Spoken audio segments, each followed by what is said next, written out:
Welcome to episode 3 of Offside Traps. This is David, Dan. Hello. Adam. Hello. Dan. Hello. We've had transfer deadline window. Good use. Good use. We've had transfer deadline day, so we've got a lot to talk about today.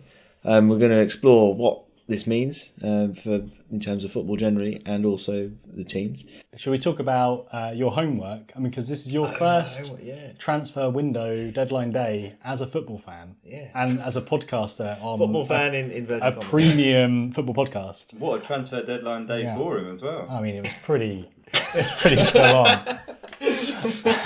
Dave C just came through his nose. Beautiful. So Dave, we sent you the homework last week of watching some of the transfer deadline coverage and writing a little report about what you thought about transfer deadline day and how you understood it. Well, I didn't write it so much as it's in my head. It's all up here. It's all up there, and I didn't watch a lot of transfer deadline stuff because I didn't really have the time. But I did read some articles. I did watch a couple of videos on the train here, if that counts. On the way to here today. Yeah. Real last minute revision. That's like doing your homework on the bus, Dave. But I mean, it seems to me that it's kind of just like a mad dash to. It sounds like Christmas Eve when you really have to buy presents for people and you've forgotten to do it and you just haven't bothered. And Christmas Eve, you run into the shop at 4:00 in the afternoon just before it closes, and have a mad dash to try and buy whatever you can, just to salvage Christmas. Does that sound familiar? Is that about right? Yeah, I think so. Definitely. Yeah. Now I've done a bit of reading about transfer deadline day, and it seems that it's quite a controversial event in the footballing calendar. There's lots of people who favour it, lots of people who don't, and some managers. I think I read about how Sven-Göran Eriksson said it should be abolished. A couple of other managers have put their 2 pennies in and said we don't really think it's healthy. Because from what I can see, I can see that its use in that a team has the first part of the season and then they assess their players and they kind of think, well, I want to see if I can swap them with someone else, get someone else. We're not performing so well. Let's change the players. But it seems like because it's this mad dash, you have this window. There must be a lot of pressure for managers to buy and transfer players when they otherwise probably wouldn't. And so there's the risk that they'll just buy some shit players. This week, I can't remember if it was an ex-owner or an ex-manager came out and said that they feel a lot of pressure from the fans during the transfer window, and especially on the last day if the team's been underperforming for the last few weeks and then suddenly there's the fans going crazy saying you need to sign a defender or a striker. They go out and they do kind of panic buy, like you say, a guy on Christmas Eve going out and buying a teapot for his wife or something because he hasn't thought of a present or whatever. So it's it does instill that. I mean, it's good for teams to be able to get in. As long as they plan ahead, you can get in some gems. Like I think, I said this is a big window for you because Palace signed Michy Batshuayi, who's a really good up and coming Belgian striker. I should point out that I'm supporting Burnley this week. Oh, I see. It's the second team. You're doing the every other week system to having a second team. Did I read that Peter Crouch has signed to Burnley? Oh, he did. He did. I think he's the oldest outfield player signed this year. 13 Peter Crouch. Wow, there you go. So Burnley. But yeah, so I don't know, and it just sounds to me that it sounds like it's a lot more entertainment for the fans rather than actually being a necessary part of football. This whole transfer window. Sky Sports tried to dramatise it quite a lot. Yeah.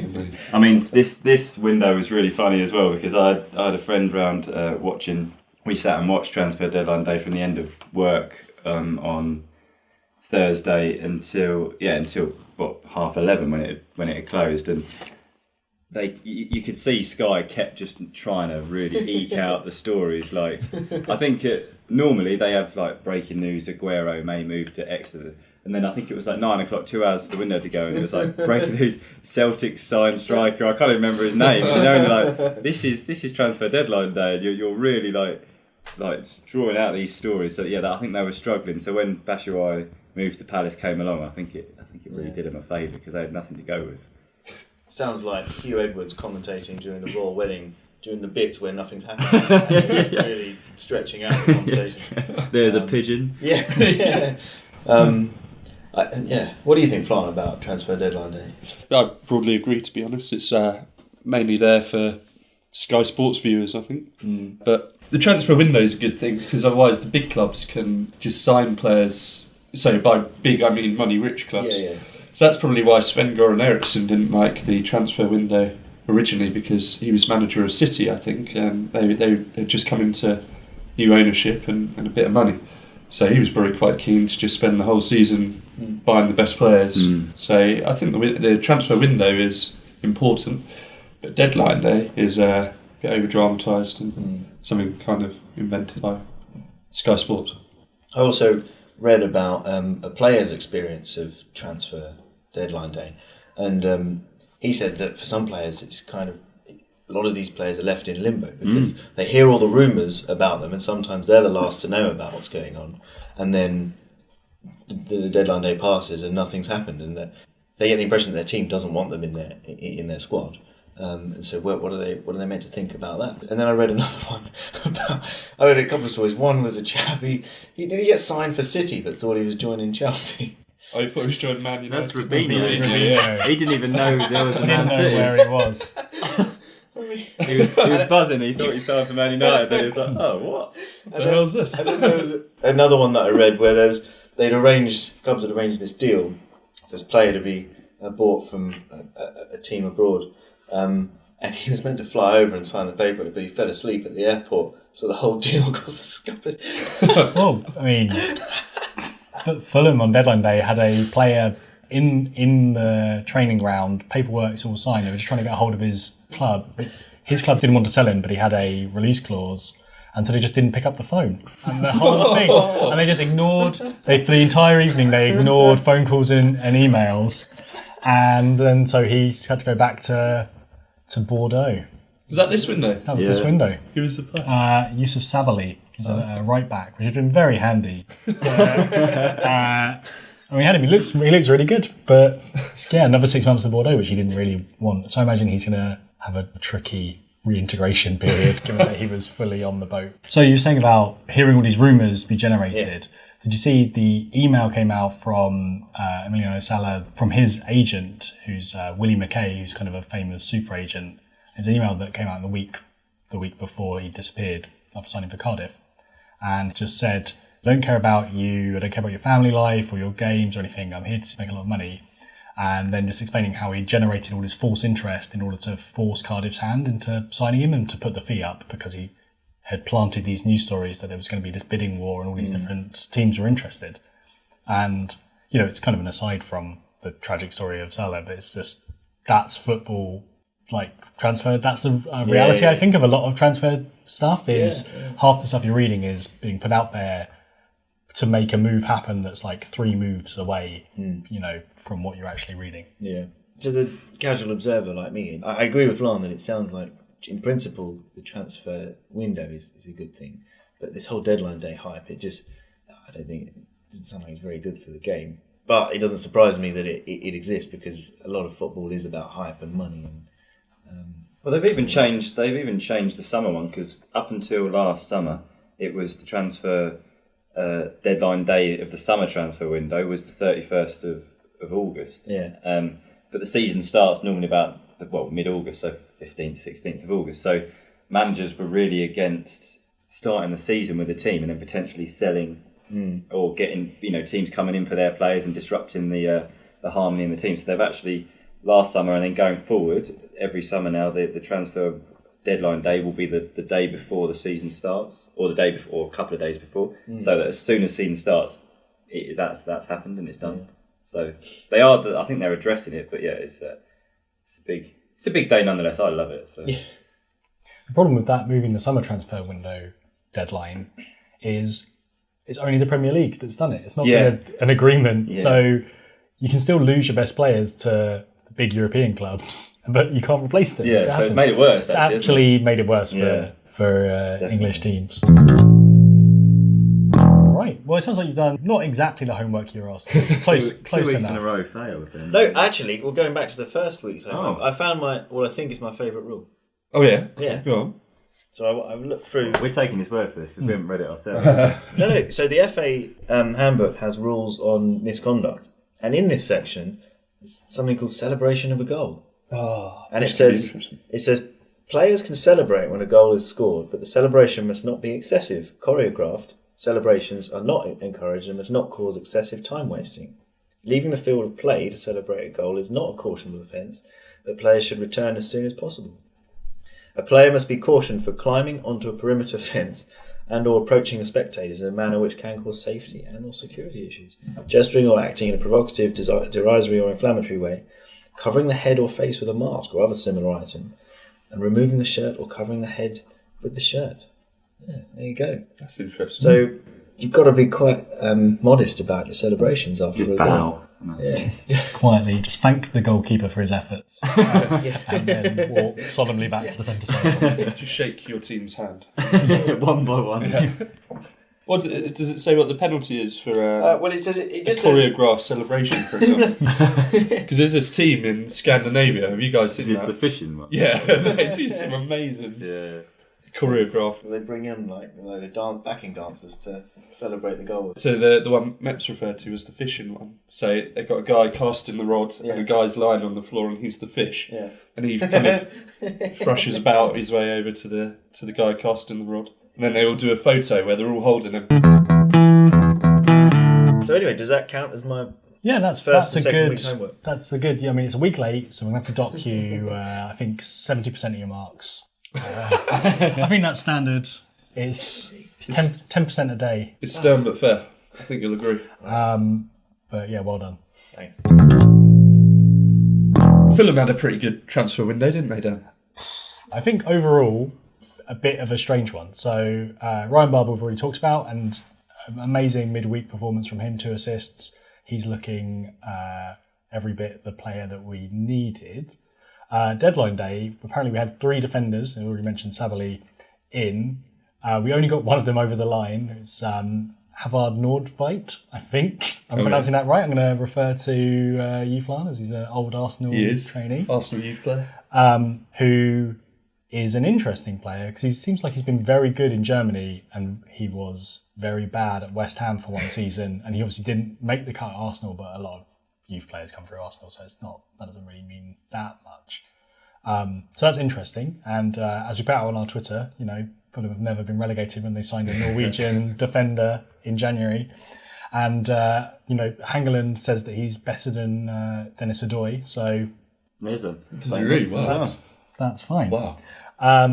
And yeah, the other player we signed was completely out of the blue, Markovic, Lazar Markovic. Like half an hour after the window closed, when the paperwork had finally gone through. Wasn't even rumoured at any point, was No, it? just came Out of nowhere. absolutely out of Yeah, I nowhere. woke up Friday and went on the phone straight away to have a look at Bashuai and see if any others, and it said Markovic, and I was like, It was the same with Mitro last year, that he wasn't really. I mean, he was in Anderlecht when we signed him. His loan deal to Anderlecht fell through, and apparently him and Slavisa were chatting on Snapchat, and he was like, "Why don't you come to Fulham?" And completely ignited the season last year. And he's still, doing brilliantly this year in the Premier League. yeah, I mean, he could do well. Markovic never really hit the heights of Brov's team, Liverpool. He just kind of. I think he had a few all right games, and then he just. I don't know, he never really got played, never really got a chance. They loaned him out. I think he went to Hull. Yeah. And it just never happened. So. It seems like his stats are quite good for a player who's clearly struggling for consistent game time. He gets about a goal every 6 games. He seems like, apart from when he was at Partizan Belgrade with Mitrovic, it feels like it must have been 15 years ago that Liverpool signed him, but it's only a few years really. Yeah. And I think Fulham have got a bit of a rep in the last few years of being a good place to sort of rehabilitate players who had slightly lost their way or gone off the track. It's only a few years ago that we signed Tottenham flop Danny Murphy, and he went on to become a bit of a club legend. Yeah. And last year, Mitrovic was definitely a flop player. Like, he hadn't done what he was supposed to do at Newcastle. He was on the outs. He couldn't get game time. He'd get a goal, then a red card, then a goal, then a red card, and Didn't seem like he was a happy man. No. And he had a whale of a time. So I'm holding out hope that Markovic will be one of those players, rather than one of those kind of slightly odd players who sign and then disappear into the reserves, and then, much like he's been at Liverpool, where I think a lot of people were surprised to hear that he was still on the books. So next transfer window, I imagine you'll sign Luis Suarez as well. I'm looking forward to Suarez coming in to complete the Suarez-Markovic matchup that never truly happened at Liverpool. Talking of Suarez though, fun. Yeah. You signed Dennis Suarez. The other Suarez. Yeah. He's a player who I know in name only, really. But having read a bit about him in the last few days, there was quite a good report about him on the Arsenal website. And also I did the typical kind of, scouring YouTube for clips of him banging in worldies. That's it, yeah. Which I think is, indicative of the sort of player you get, right? Yeah. But he looks and sounds to me like a kind of Santi Cazorla sort of player. He's got a low centre of gravity, quick turn in circle. He's good in possession. He's got great vision as well. Can pick out a pass, and I think if he's going to be the Ramsey replacement, I'd be pretty happy with that, to be honest. And didn't Emery used to manage him at Seville as well, so he knows what he's about. So that'd be handy coming into the team, because obviously clearly Ozil isn't doing what he wants him to do. So it's a player that he knows that can fulfil a role straight away is pretty much an ideal signing. Exactly, yeah. And he can, like Cazorla, he can play anywhere across the midfield. Cazorla even ended up playing holding midfield with Coquelin for a while. So, yeah, I'm pretty pleased with that. Yeah, Ozil and Emery are obviously not gelling. Yeah. Being able to bring in someone who is exactly what the manager wants, knows how the manager plays, had his best seasons under that manager. Yeah. That's, got to be exciting. Yeah. I've come across this story about Notts County owner Alan Hardy, who suffered an embarrassing episode when he tweeted a picture of his penis by accident. What? Well, we've all been there. And this was apparently followed 2 hours later by him putting the club up for sale. Did he think the value would go up after they see what his assets were? So apparently, it said Hardy, whose club are lucrative package. Unfortunate name as well. Hardy, whose club are bottom of League Two after sacking 2 bosses this season, deleted the snaps, but not before a stir on social media. So he left it on there a while. Hardy's blunder came. Apparently, Hardy's blunder. Hardy's blunder sounds like a sexual position. Hardy's blunder came when he tried to show the fickle side of supporters by posting 2 screenshots from the same fan. One sending him Christmas wishes, the other saying Hardy had ruined the club. Maybe Hardy's blunder is the picture we need to get Dave to. I would love it. Dying out of Hardy's blunder. So is that how he replied? Did he reply to the fan with just a dick pic? Yeah, well, he said this was clearly an honest mistake as a result of my camera roll being included in a screenshot. It obviously begs the question: why the hell has he got a picture of his penis in his camera roll? Well, I imagine to send it to people for the purposes of a Hardy's blunder. Hashtag Hardy's blunder. Or is this how he rates his players? Has he got? How do we know it's not his? It could be. Well, he's saying that it could be any Notts County player's penis. I suppose there's no way to confirm that it's his penis. Yeah, unless he just pulls out his penis and compares the picture. We need to get to a press conference with him and demand that he gets his penis out to prove that it's not someone else's penis. Should we get that manager from Leeds United to compile a spreadsheet explaining precisely why, or to break into his bathroom? Yeah. Should we just get Leeds United to spy on this? I don't remember there being a bush in my bathroom. I trimmed. I see that we've had some interesting questions on Twitter. The Twitter's been going mad this week, Dave, with people who want to ask you their footballing questions. There's not enough quizzing for them. They want to get to the deep depths of your football knowledge. So we've got the 2 best ones we're going to go with. So this is the question from a RM Pitcher. So question for Dave.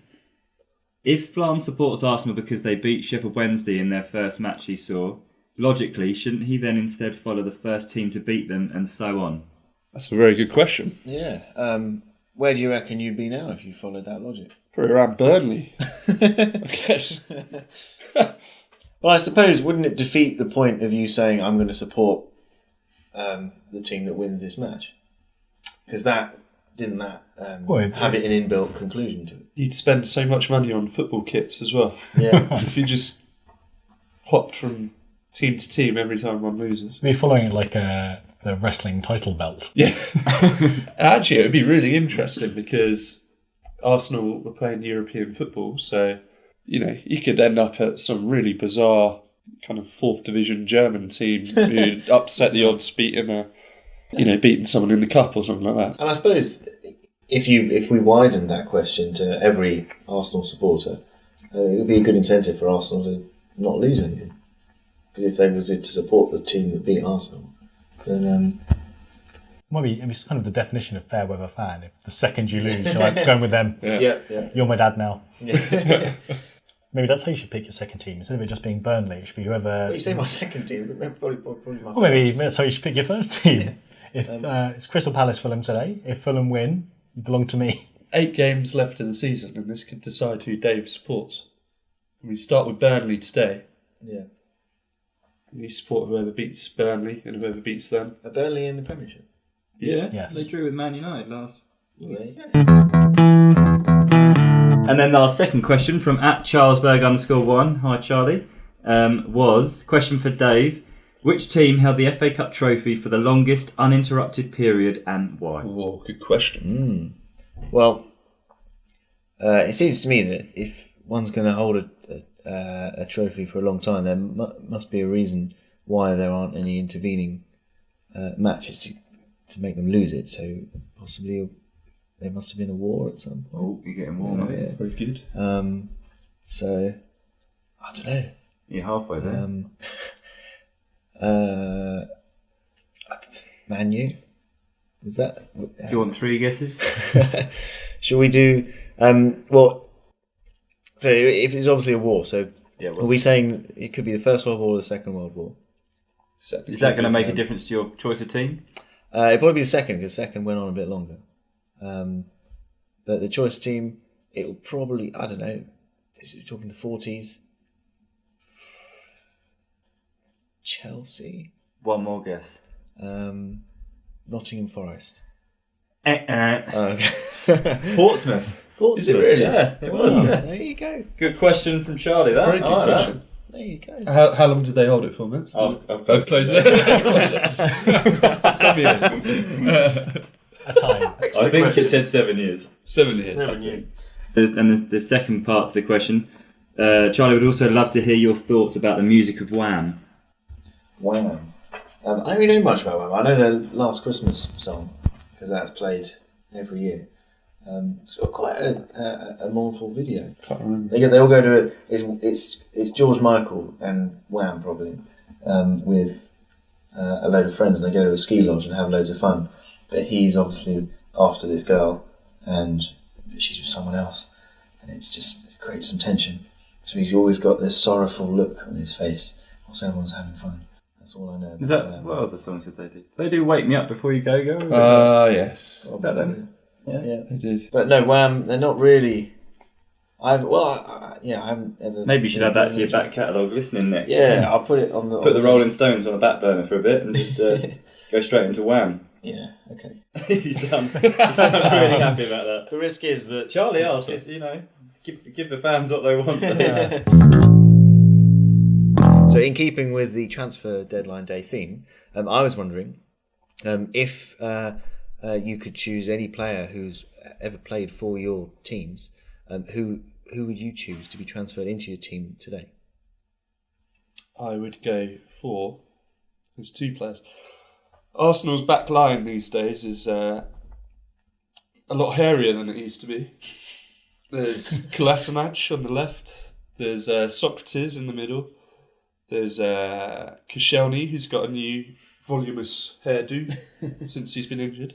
And there's Bellerin, who wouldn't look out of place in an episode of Narcos. So you're literally they're literally hairy. I thought They're really hairy I thought you guys. meant just a bit rocky on the pitch. No, well, that as well. But so I'd choose Pascal Sigan, who was bald as a coot. So that's one. But I like that because Pascal Sigan's the only defender from that era of Arsenal who wouldn't improve the current. Yeah. fine, if I had to choose another, I'd probably choose Tony Adams, I think. Because Arsenal had a lot of very good players who in their day would have walked into most teams. There was Henry, Vieira, Bergkamp, and Adams is one of those as well. I think in the current Arsenal team, what they need is organisation at the back. And he was a leader, he was very vocal, and he was, he's one of the best players, best English centre-backs of all time, I would say. So, yeah, I'd say Tony Adams would be my choice. Yeah, very good. What about you, Dan? So just thinking about this, and weirdly, I don't think I'd pick one of the better players who's been at Fulham. So there's a lot of, get Moussa Dembele back. He's one of the best midfielders we've had in the Premier League, or Danny Murphy, who's an amazing captain. But we're actually quite good in midfield, quite good in attack. So I would go with, and it's the second time he's come up today, Breda Hangland, rock of defence. What a player he was. Just enormous centre-back. I'm sure he wouldn't solve the fact that we've got massive problems at left and right back. And I think Steve Finnan would probably be second choice, probably one of the better right backs we've ever had. But Breda Hangland, an enormous monster in defence. And hopefully we've got the second coming of Breda Hangland in Havard Nordtveit, former West Ham reject. Meps, who would you like from United's rich and storied history? For me, there's only one player, Paul Scholes. He's my absolute.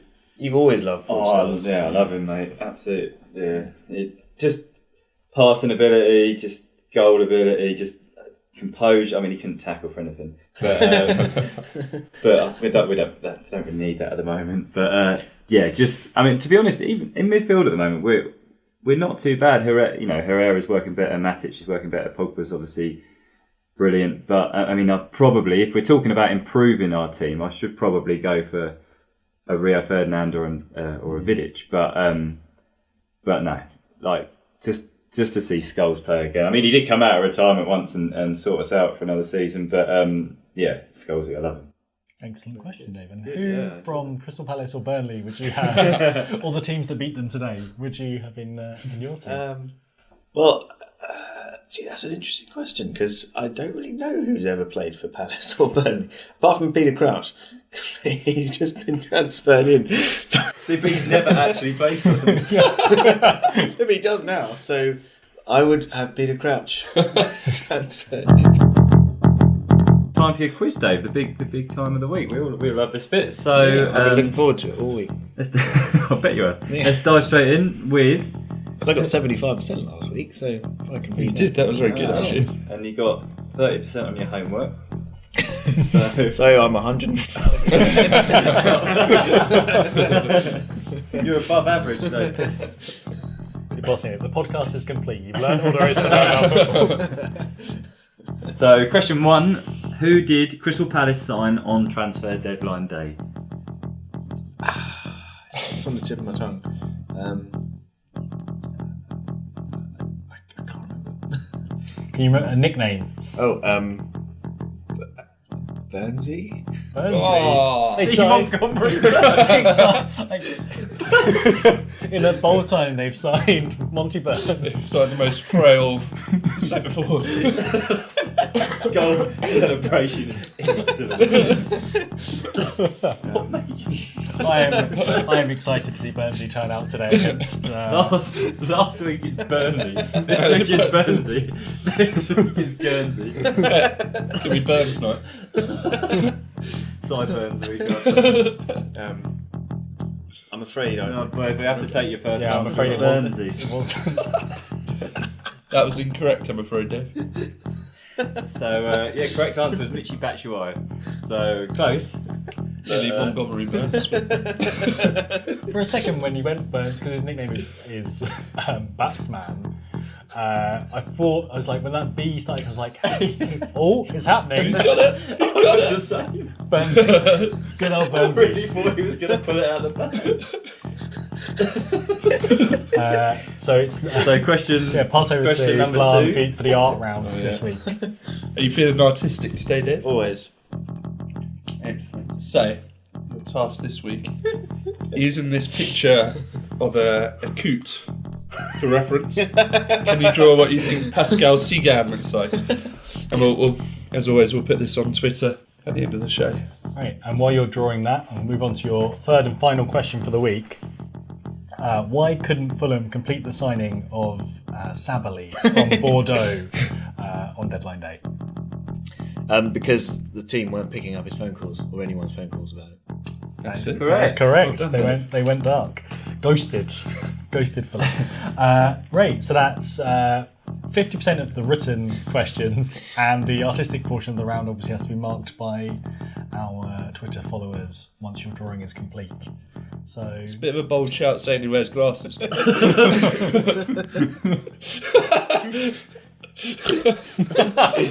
the bird that you showed him have glasses on as well? Right, so that's your quiz for this week. And remember, if you're listening, please keep tweeting us your questions for Dave.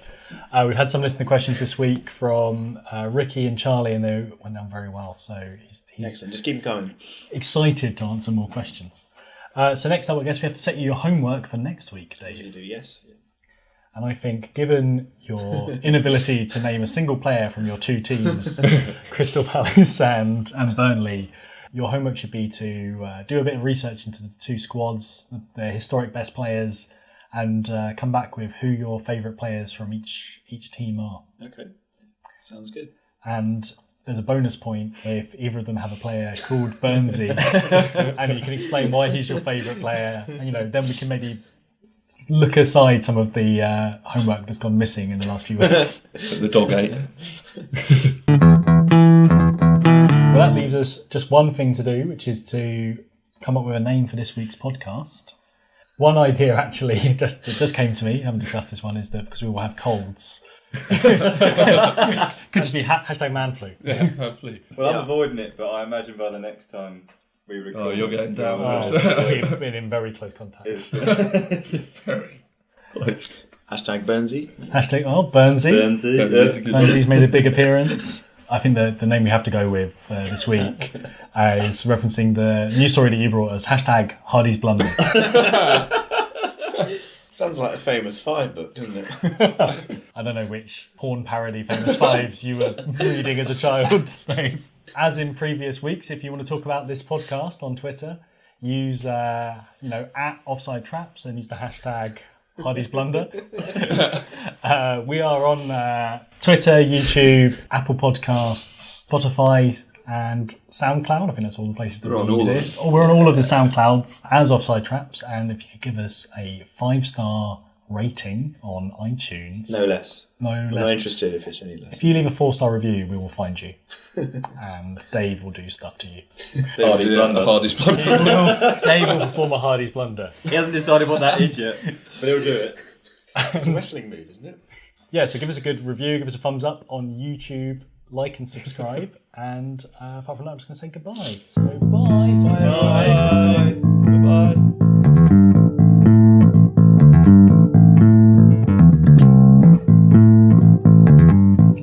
I've also read a transfer. Your man Chris Meppen transferred from Brentford to Bournemouth. Yeah, 12 million. Yeah. There you go. That's what we mentioned last That's week. why we Clearly talked weren't about listening. it. Why do you think it came up? No, I didn't know it actually happened. Yeah, no, it had happened last Oh, week. okay. That's why I mentioned it. All right, maybe edit that bit out. Probably just take that out. I was being clever looking at all these stats. You could probably put that bit in at the end.